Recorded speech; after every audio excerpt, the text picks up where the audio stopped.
Bedlam. Well, the future in Bedlam is a year or two left. I mean, that's the future of Bedlam, based on somebody else's decision. Big boomer, taper fade sharper than the route from Mims Jr. Horns down, I'm like dealing with dimes, trying to eat like Perrion in his prime. Major player off the screen like I'm Marcus Major, on my gritty off the bus like I'm Jada. Up in Adams, hard cold as a wassail.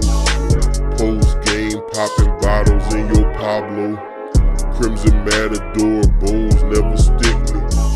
Train for battle like them Spartans out of Bixby, Oklahoma. Sooner game till the pallbearers drop me and they throw the dirt up on me.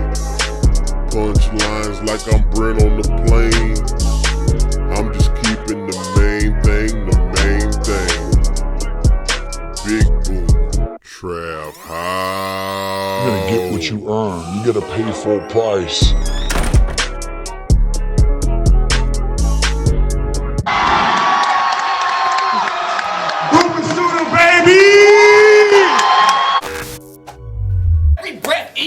Be original and your career can be long like the red Pringles, but it was over before it started. It was over before it started. Oklahoma.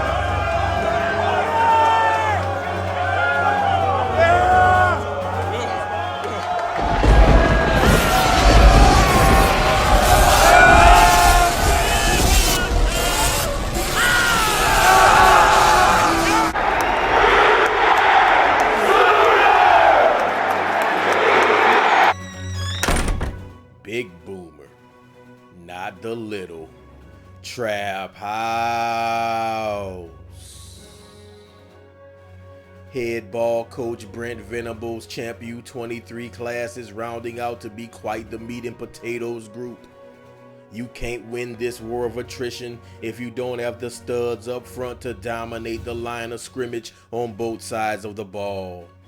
I'm talking men that can impose their will against the competition.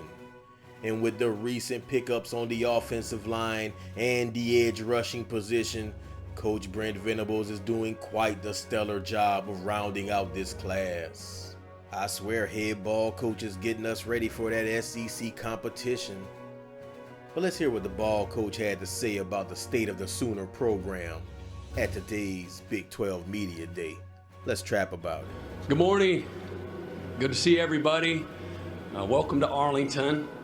It's great to be here. I'm really honored and proud to be here as the head coach representing the University of Oklahoma. Our football players, our coaches, their families, and certainly our administration.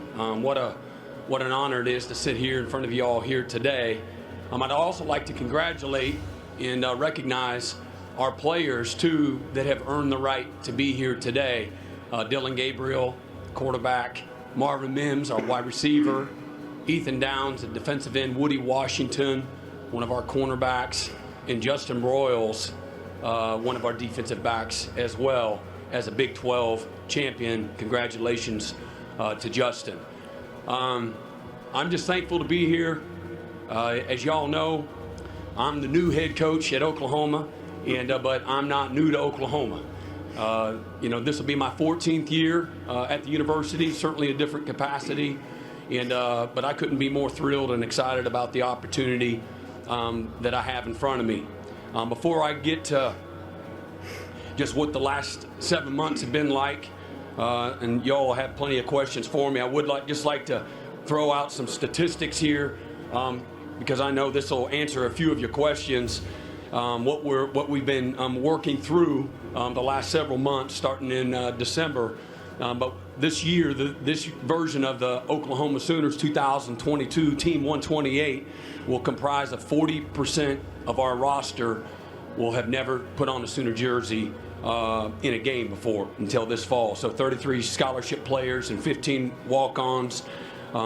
15 of those guys, one was a walk, or two of them were walk-ons, and 13 scholarship are the transfers.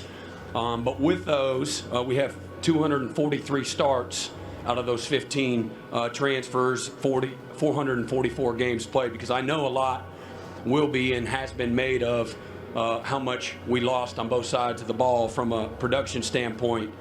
Jeffrey Johnson has 44 career starts. Dylan Gabriel, 25 career starts. Trey Morrison, 44 career starts. Kyle Ergenbright, 34 career starts. McCade Mator, 28. Jonah Lalulu, 18. And our tight end Parker, 25 career starts. I got 6 back on offense. We got 6 back on defense. Got Michael Turk and our punt returner, and Marvin Mims and Eric Gray as our kick returner coming back. And then just breaking down the roster another step further, it's virtually 50% of our rosters, juniors and seniors, 50% are freshmen and sophomore. We'll have 13 graduates as well as we kick off the 2022 season. So as y'all can imagine, the last 7.5 months, there's been a lot going on in Norman, Oklahoma. You only get one opportunity, one chance to be a first-time head coach and to do things the first time. So we've been very patient and have tried to nurture through the process foundationally of building our program the right way through relationships, through accountability, through structure, through discipline.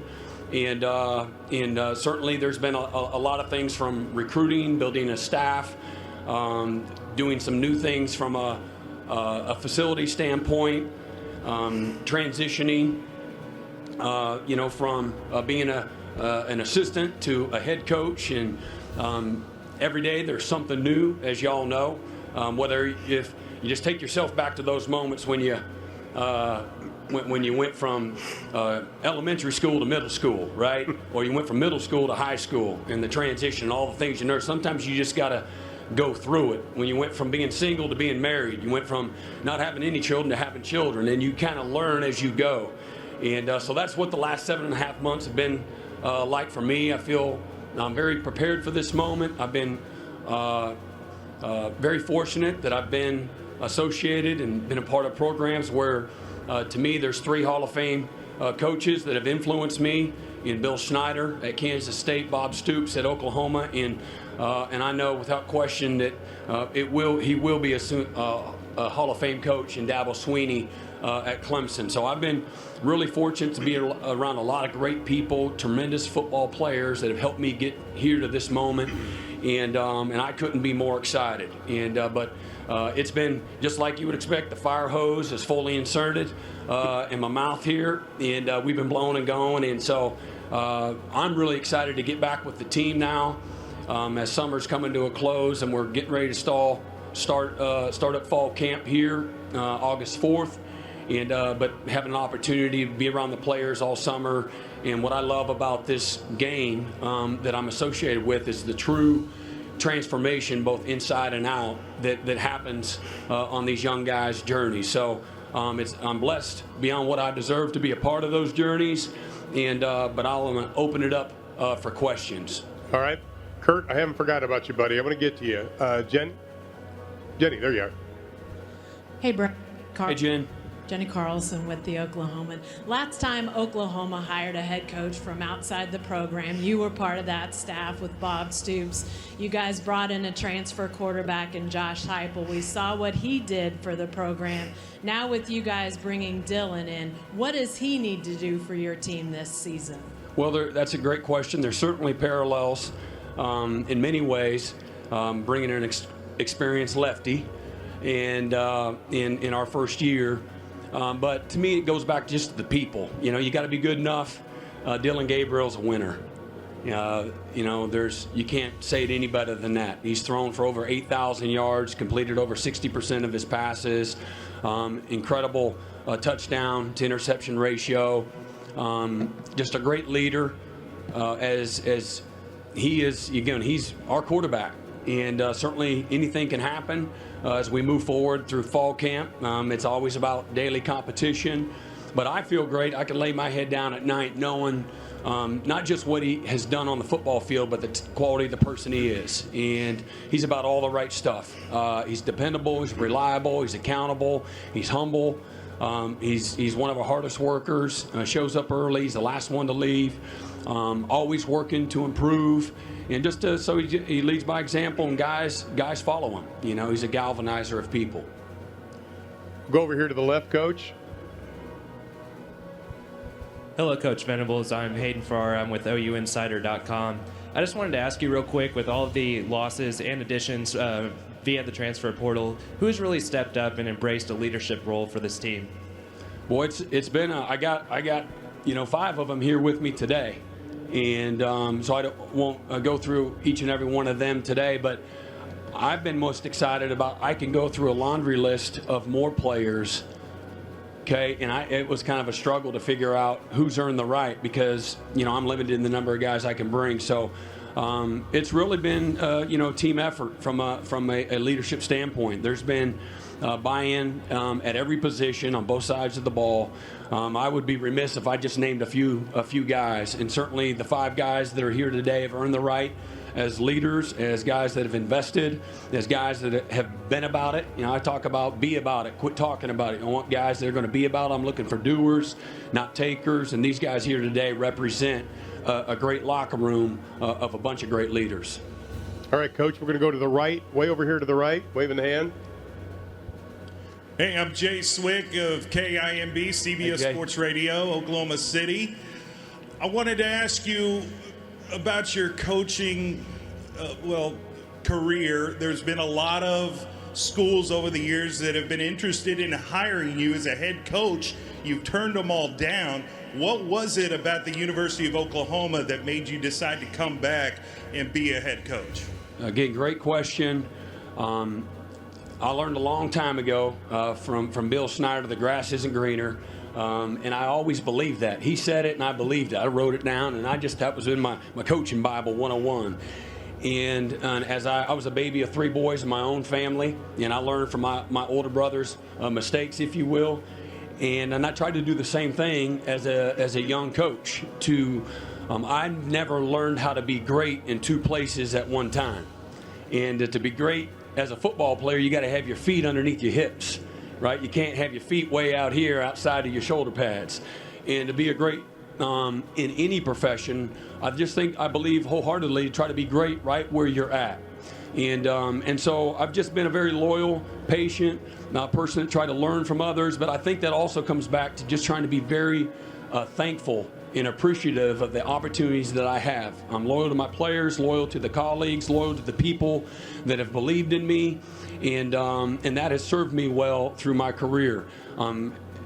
Countless opportunities to evaluate, new opportunities, but there's only this was a very special opportunity for me. Oklahoma has been near and dear to my heart. I left in a very emotional state when I left Kansas State to come to Oklahoma.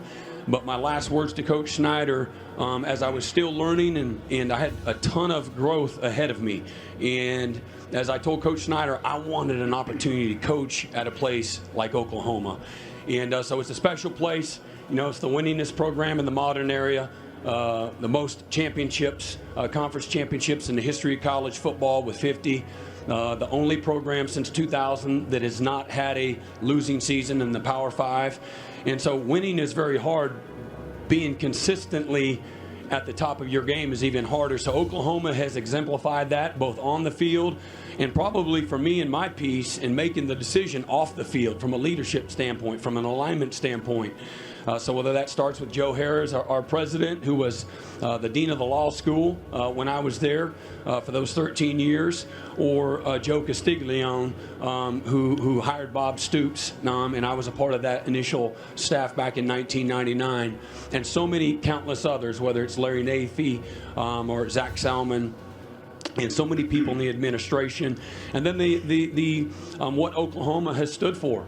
We're talking with the other players on the Sprinter van over here, just talking about success coming in here. And you got some guys that are sophomores and some guys that are 6-year seniors. and I wanted to hear their experiences here in Arlington. And I'm the only one that had a loss in this stadium, by the way, out of that group. So whether Marvin Mims went 4 or 5-0 as a high school player, or beating Texas or Iowa State or Baylor, TCU, Florida, myself, I certainly we were 2-1, beat Nebraska and beat Notre Dame while I was at Clemson, and of course we lost to BYU 14-13 in 2009 here. So I think we're collectively, not including the high school, give or take 6 or 7-1 here. So I say that with all humility, that this place has a standard of excellence that takes a backseat to nobody. So to have an opportunity to become the head coach at a place that is near and dear to my heart, where all 4 of my children were born here, I've been very invested in the community in Norman, in the university, in that football program. Still have great relationships. My life's all been about the people that I've been associated with that have helped me along the way. Bob Stoops, Joe Castiglione, Larry Nafee, certainly Joe Harris, and so many amazing football players at Oklahoma, and certainly the other stops that I got there, but I've had so many of those former Oklahoma players that have helped me get to this moment. And I have 17 former players on my staff.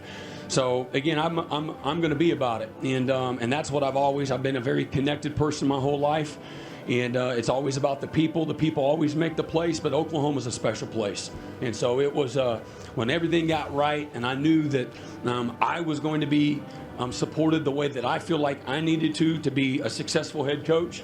It was a no-brainer. It was a slam dunk. All right, Kurt.